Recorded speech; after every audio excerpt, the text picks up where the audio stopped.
안녕하세요. 코너지기 김영조 작가입니다. 어렵고 복잡한 경제 한 큐에 정리해 주실 김큐 안녕하세요. 네, 어서 오십시오. 근데 아니 뭐 인사도 하시기 전에 미니의 이인수님께서 김영조 작가님 안녕하세요라고 인사해 주시고 이제 다 알아보시네요. 유명인이 됐어요. 네, 빨리 하죠. 뭐 오늘 무슨 얘기 할까요? 네, 오늘은 어제 일본이 기준금리를 네. 이제 올렸는데요. 제가 경알못이잖아요. 네. 근데 이제 미국도 우리나라도 금리를 인하하고 있다는 거 정도는 알고 있는데 일본은 왜 올리는 건지 이게 좀 궁금합니다. 우리 영조 작가께서 경알못이라고 하셨는데 이 경제는 사실 지식의 문제는 아닌 것 같아요. 제 기준에서 많은 분들이 나는 경알못이에요. 그리고 아예 경제 이슈가 나오면 고개를 돌려버리시는데 관심의 문제인 것 같습니다. 숫자가 많이 나오고 막 이러다 보니까 어렵다라고 생각하시는 분들도 많고 그런데 매일 접하고 조금만 관심 두시면 이게 반복되다 보면 우리가 어차피 돈 쓰고 뭐 저축하고 뭐 이런 문제 아니겠습니까? 근데 단어가 너무 어려워요. 네, 그래서 자주 들으시면 돼요. 조금만 자주 들어서 용어만 좀 익숙해지시면 이 경알못이라는 말은 안 쓰시지 않을까라는 생각을 해보고요. 자, 이제 그 질문으로 돌아와서 일본이 왜 금리를 올리고 있냐, 일본만 이렇게 질문을 하셨는데 사실 각국의 지금 기준금리 상황을 보면 이유를 금방 알 수 있을 것 같아요. 왜냐하면 미국은 기준금리가 연 지금 4.5%고요. 우리나라가 이번 달에 기준금리를 동결해서 연 3%거든요. 지난해 기준금리 가장 높았을 때 미국은 5.5% 연, 그리고 우리나라는 연 3.5%까지 간 적이 있습니다. 근데 일본은 지금 기준금리가 얼마냐면 어제 기준금리를 한 차례 인상해서 연 0.5%입니다. 0.5%. 네.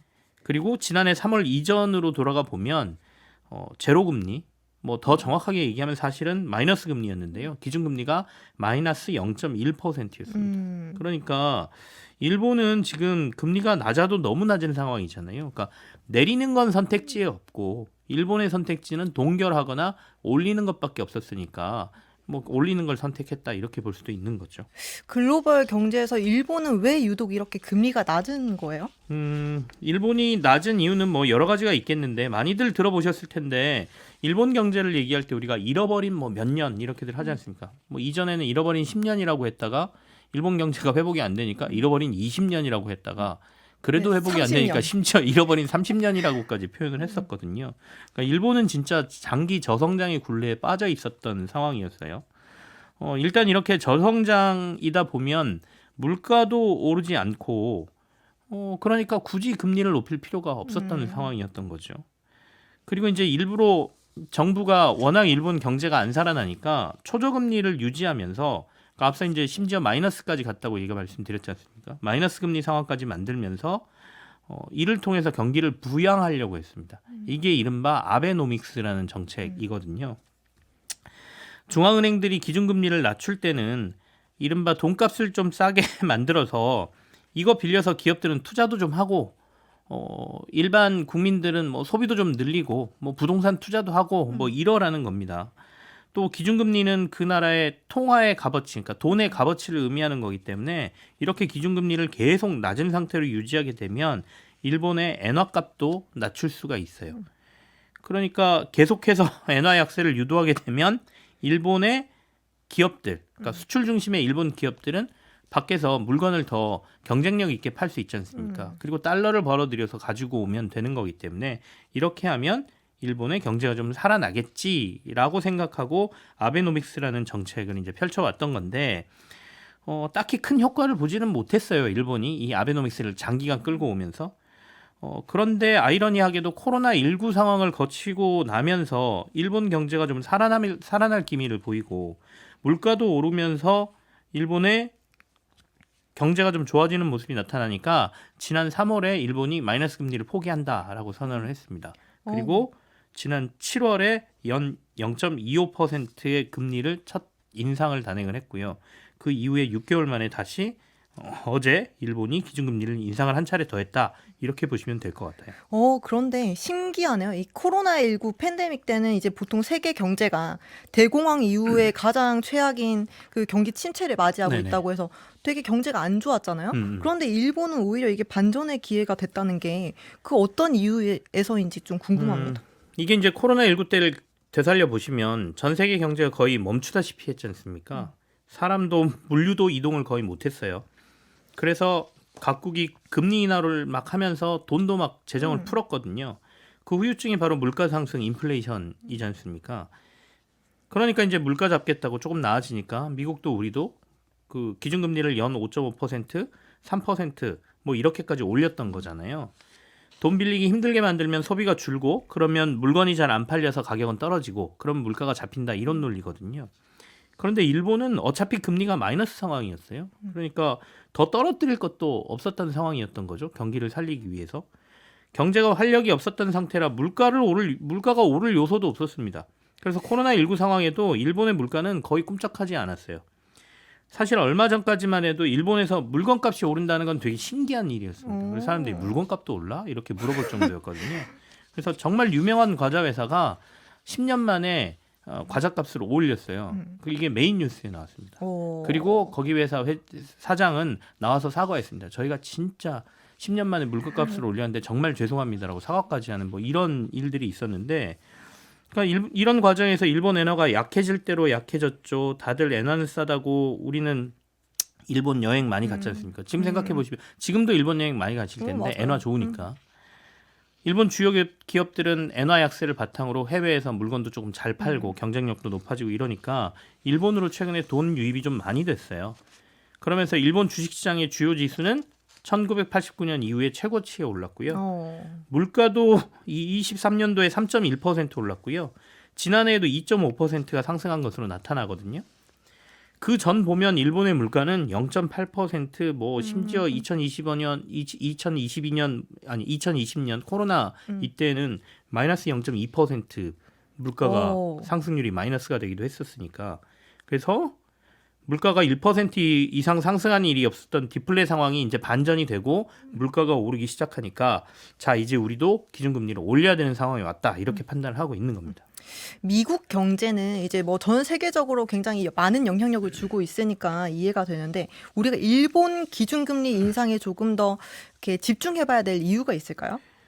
일본이 생각보다 금융시장에서 차지하는 위치가 굉장히 큽니다. 일본은 미국채 보유량이 세계 1위예요. 2023년 말 기준으로 1조 1,382억 달러의 미국 국채를 보유하거든요. 우리 돈으로 1,480조 원가량 정도 됩니다. 그리고 일본의 외환 보유액은 중국에 이어서 2위입니다. 1조 990억 달러. 이게 2024년 11월 기준인데요. 우리나라가 4,150억 달러 정도 외환 보유고가 되니까 거의 뭐 2.5배? 이 정도 일본이 가지고 있다 이렇게 보시면 되죠. 더군다나 앞서 초저금리 상황을 굉장히 일본이 오랫동안 유지했다고 말씀드렸잖아요. 그러다 보니까 일본 사람들은 본인들의 자산을 일본에서 투자하지 않아요. 엔화를 가지고 해외에 나가서 투자를 하는 거죠. 그래야 높은 금리라든지 투자 자산의 값어치를 높게 인정받으니까 그래서 엔화가 밖으로 많이 나가는 현상도 나타난 거죠. 그리고 글로벌 큰 손들도 일본에 와서 돈을 빌립니다. 일본은 아까 금리가 싸잖아요. 거의 제로 금리니까. 여기서 돈을 빌려서 그 돈을 해외로 가져나가서 투자를 합니다. 이건 이제 캐리 트레이드라고 저희가 부르는데 기준금리만 놓고 봐도 일본은 제로 금리, 미국은 높을 때 연 5.5%니까 이것만 먹어도 꽤 높은 금리를 먹을 수 있지 않습니까? 그런데 이제 그 상황이 바뀐 거예요. 일본은 금리를 올린다 그러고 미국은 금리를 낮춘다 그러지 않습니까? 그러면 이 금리 차가 줄어들고 그러면 그 수익은 줄겠잖아요. 앞으로는 더 줄 가능성이 높고 그러니까 지난 7월에 이른바 이 캐리 트레이드 청산이 일어났습니다. 그래서 우리가 엔캐리 트레이드 청산이라고 얘기하거든요. 일본이 금리를 올리기 시작했네? 앞으로 금리를 더 올린다고 하네라고 하니까 금융시장이 아주 난리가 났습니다. 지난 7월에. 미국의 증시도 막 추락하고 우리 증시도 꽤 많이 빠졌고요. 일본 엔화 흔들리고 막 이러다 보니까 혹시 일본이 이번에 또 금리 인상을 하면 이 캐리 트레이드 청산이 또 일어나서 금융시장이 막 흔들리는 거 아니야? 그래서 일본을 그냥 모든 금융시장이 이렇게 지켜보고 있었던 거? 뭐 아마도 그것 때문에 일본 시장에 대한 금리 인상과 관련돼서는 관심을 더 둬야 된다라고 얘기하는 거죠. 그러면 이번에는 엔캐리 트레이드 청산 이런 거에 대한 우려가 없는 건가요? 원래 첫 번째가 무섭지 두 번째 가면 대충 어느 정도 알고 가지 않습니까? 그러니까 그 두려움이 많이 떨어진 거 이게 첫 번째인 것 같고요. 그리고 이미 지난 7월에 많은 물량이 청산되면서 엔캐리 트레이드 청산 물량이 많지 않다, 많이 남아있지 않다라는 분석들도 꽤 있습니다. 어쨌든 그리고 시장에서는 이번 달 아니면 늦어도 3월에 일본이 금리 인상을 할 수밖에 없다라는 걸 알고 있었다는 것도 시장이 크게 반응하지 않았던 것 같고요. 아마도 올해 일본은 한 번 더 금리 인상을 할 것 같습니다. 폭은 뭐 0.25%포인트 정도 올릴 거라고 보고 있기 때문에 시장이 이런 걸 미리 전망하고 있었다는 점에서 큰 무리 없이 지나간 것이다, 이렇게 보여지고요.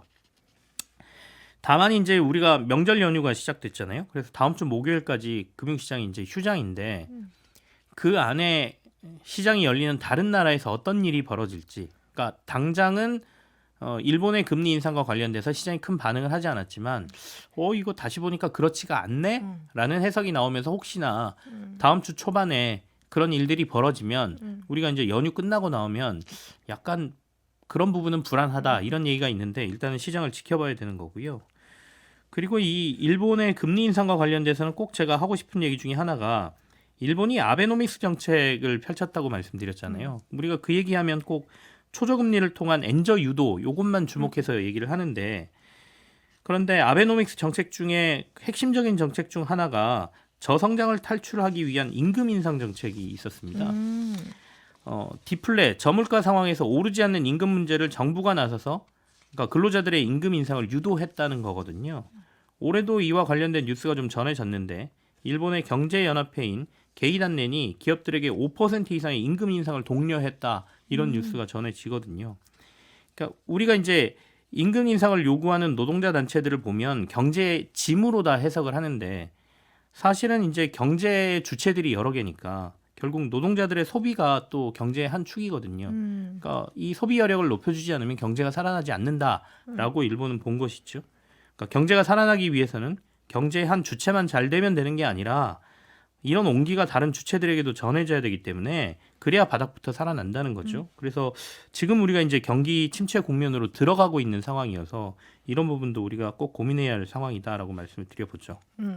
일본 경제 봤으니까 다음 주에 미국 FOMC도 있고요. 네. 그리고 이제 트럼프 대통령 취임 이후에 나온 얘기, 뭐 관세 얘기든지 이런 다양한 이야기도 좀 짚어보고 싶거든요. 앞서 이제 문희정 평론가하고 관세 얘기를 조금 했는데 생각보다는 트럼프 2기 행정부 취임 날 주식시장에 큰 반응이 없었어요. 그리고 도리어 주가가 좀 좋기도 했거든요. 그 다음 날. 그 이유는 이제 뭐 대선 과정에서 계속 얘기했던 보편 관세와 관련돼서 딱히 강한 정책들이 나오지 않았다라는 거를 그 안도감을 좀 느낀 것 같습니다. 다만 이제 지속돼서 언급되고 있는 친환경 정책 폐기, 2차 전지 뭐 이런 부분들, 그러니까 우리 배터리 업체들에 대한 영향에 대한 불안감은 좀 남아 있는 상황인데요. 일단 관세 부분부터 얘기를 하면 보편 관세 얘기를 계속 꺼내 왔었거든요. 그러니까 적어도 20% 정도 미국으로 들어오는 모든 물건에 국가와 상관없이 20% 보편 관세를 부과하겠다라고 했는데 한 발 물러선 것 같습니다. 그래서 캐나다, 멕시코 그리고 중국에 대해서는 관세 얘기가 나왔어요. 2월 1일부터 이들 국가에는 관세를 부과할 수도 있다라고 얘기했는데 아직도 할 수도 있다라고 했으니까 여지를 좀 열어놓은 상태죠. 니들이 어떻게 하는지 봐서 우리가 이거를 퍼센티지를 조절하든지 아니면 안 할 수도 있다, 이렇게 해석도 되는 거지 않습니까? 근데 이들이 딱 보면 미국 무역 적자국 순위 1, 2, 3입니다. 1위가 중국, 2위가 멕시코, 3위가 캐나다거든요. 그래서 이들 먼저 협상하고 이들이 어떻게 하느냐에 따라서 그 다음 순위로 내려갈 건데 그 다음 순위가 일본, 독일, 베트남 그리고 한국이에요. 그래서 우리는 이들을 어떻게 하는지 관세 부과 여부 이런 것들을 우리가 좀 지켜보는 게 좀 남아 있다, 이렇게 보여지죠. 최근에 그 친환경 정책 폐지, 뭐 IRA 이런 네. 얘기들이 나오면서 전기차, 배터리 이런 부분 쪽에 우려가 좀 많은 것 같아요. IRA 폐지는 사실상 힘들 걸로 전문가들은 보고 있는 것 같아요. 그러니까 행정명령으로는 법안을 완전히 폐기시키지는 못한다. 의회까지 설득해야 되는 부분이기 때문에 그러나 심리적으로는 계속해서 불안감은 있을 수 있을 것 같습니다. 그러니까 정치적인 언사로 계속해서 친환경 정책과 관련된 부분에 대해서 안 좋은 얘기를 하고 있기 때문에 이런 부분은 영향을 좀 받을 것 같고요. 그래서 이제 우리가 주목해야 될 부분은 어디인가에 대한 고민들이 있을 텐데 2차 전지 시장은 안 그래도 전기차 캐즘이라 그래서 전기차가 대중화되기까지의 시간적인 부분이 필요하다라고 얘기하고 있는데 화석에너지 사용을 더 적극 장려하는 트럼프 정부가 들어왔으니까 이 시기가 조금 더 밀리지 않겠느냐라고 본다면 2차 전지의 투자라든지 기대감은 조금 더 뒤로 밀어놓는 게 낫지 않겠느냐. 물론 바닥까지 와 있는 상태다라는 의견도 있지만 그래서 급격한 반등이라든지 시장 상황이 아주 좋아지기는 조금 시간이 더 필요하다 이렇게들 보는 것 같고요. 다만 우리 산업에서 조선업, 미국이 이제 LNG를 더 생산해서 천연가스를 유럽이나 이런 데 적극적으로 수출할 가능성이 높아지니까 LNG 선박 잘하는 우리나라가 수혜를 받을 거다. 뭐 이런 얘기 나오고 있고요. 그리고 관세 이슈에서 엔터 산업이 좀 벗어나 있습니다. 엔터 산업은 IP 관련 지적재산권이기 때문에 관세에 직접적인 영향을 받지 않고 뭐 지금 BTS 복귀한다 뭐 이러지 않습니까? 그래서 엔터 산업 좀 관심 두자라고 증권가에서 얘기하고 그리고 대중 갈등이 좀 격화되면 바이오 산업도 우리가 조금 수혜를 받을 것이다 이렇게 보고 있기 때문에 그런 업종 위주로 혹시 투자하시는 분들이라면 트럼프 시대에는 관심을 갖자 이런 얘기가 나오고 있다 이렇게 정리해 드리죠. 네, 오늘도 잘 들었습니다. 저는 다음 주에 또 궁금한 경제 이슈 들고 찾아오겠습니다. 네, 지금까지 김영조 작가였습니다.